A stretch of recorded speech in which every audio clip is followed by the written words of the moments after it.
présenté à la Cour suprême.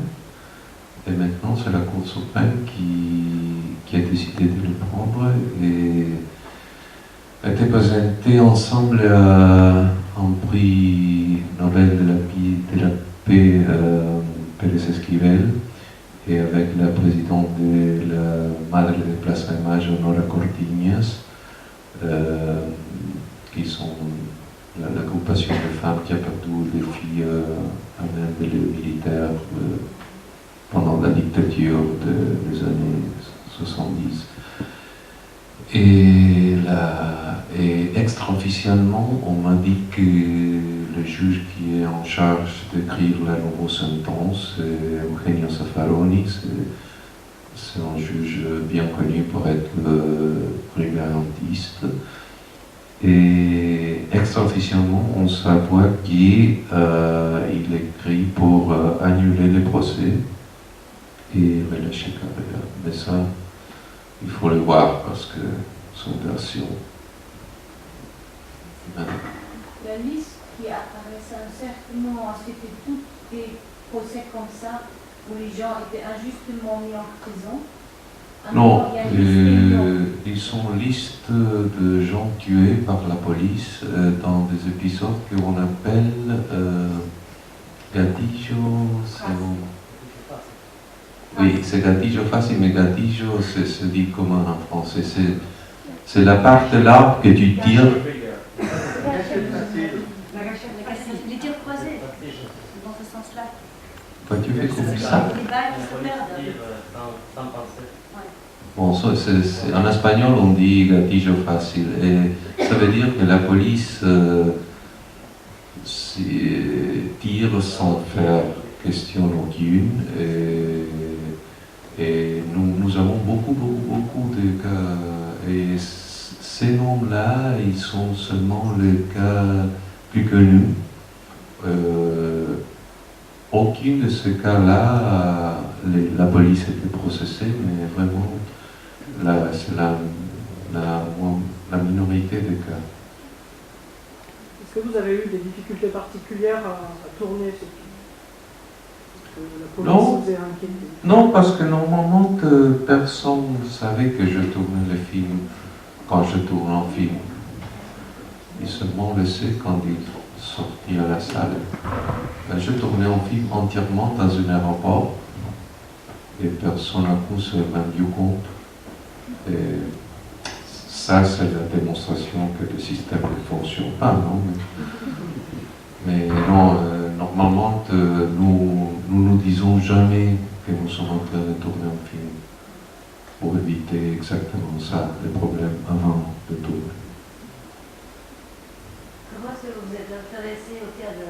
Carrera? Comment vous avez l'idée de faire cette enquête? Comment est-ce que... Comment est-ce que vous avez... c'est la première fois que quelques informations sur le cas, c'est comme mon fils m'a dit, regarde ces vidéos de YouTube, et c'est en part le programme de télévision que tu peux voir au film. Il m'a dit, regarde ce qui est passé ce type-là. Et je dis, bon. Et après, je suis assez impressionné par l'intervention de Madame Bispe de Soler, la juge, pour le niveau intellectuel, pour la phraséologie, pour l'argumentation. C'est très faible, c'est très... Et bon, et ça y est.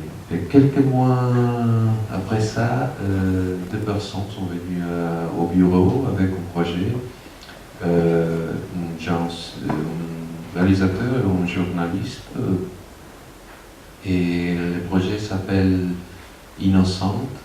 Et il y avait une photo sur l'affiche de Carrera avec une expression assez criminelle.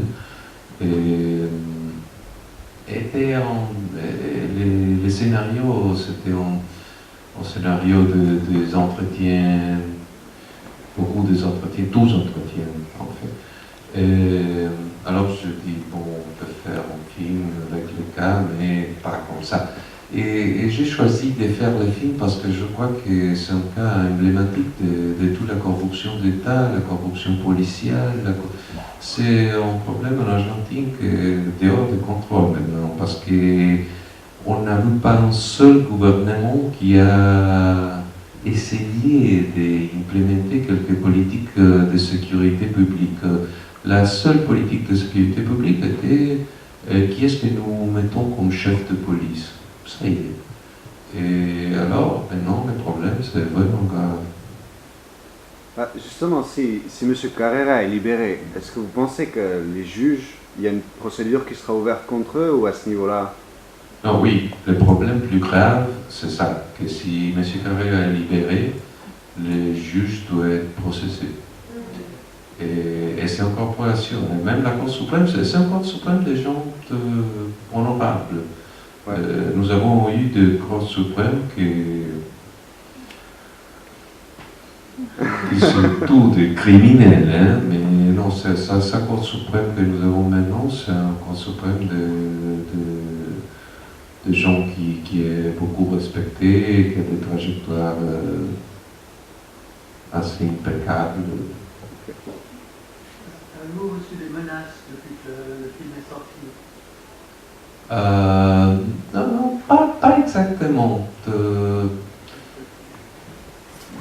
Il y a eu un petit incident, parce que quand nous...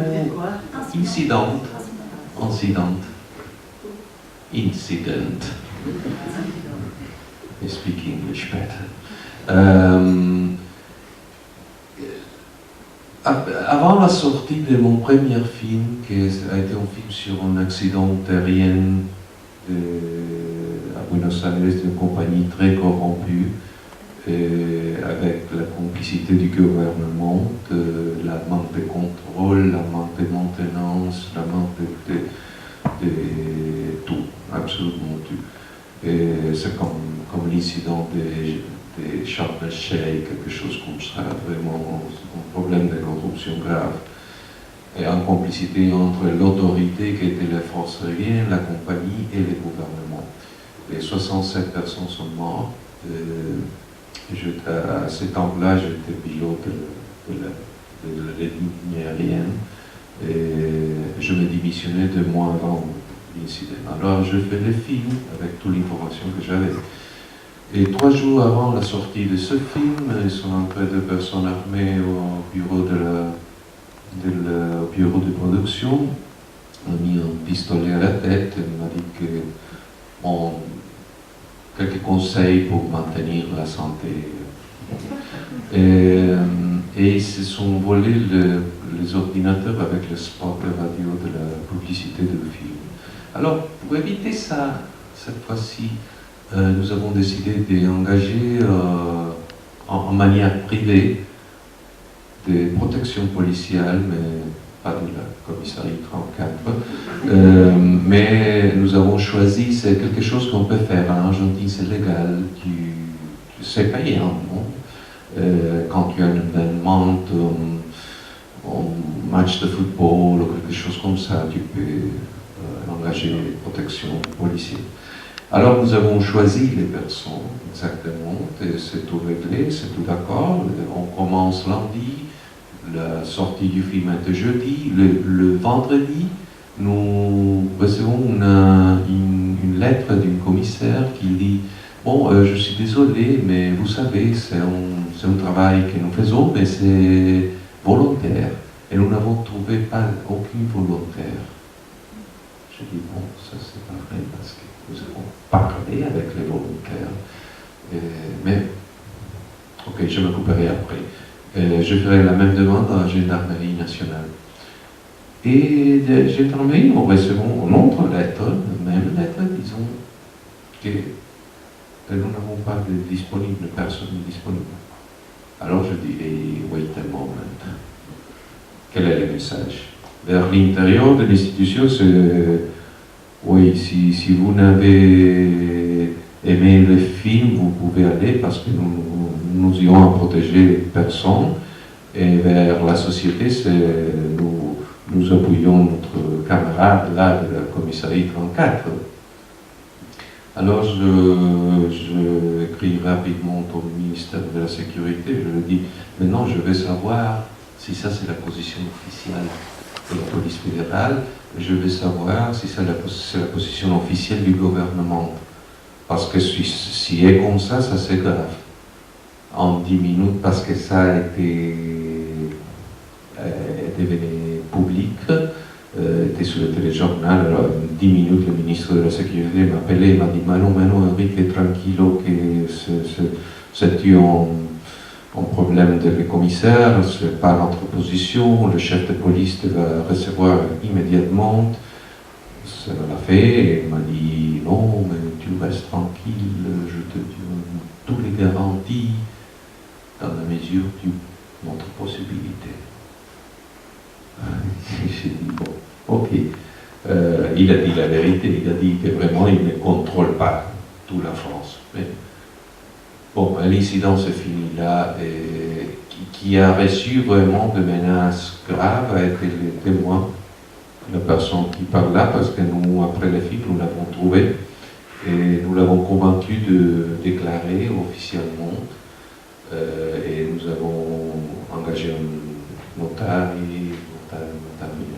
notaire pour vérifier tout, et ça a aussi été présenté à la Cour suprême.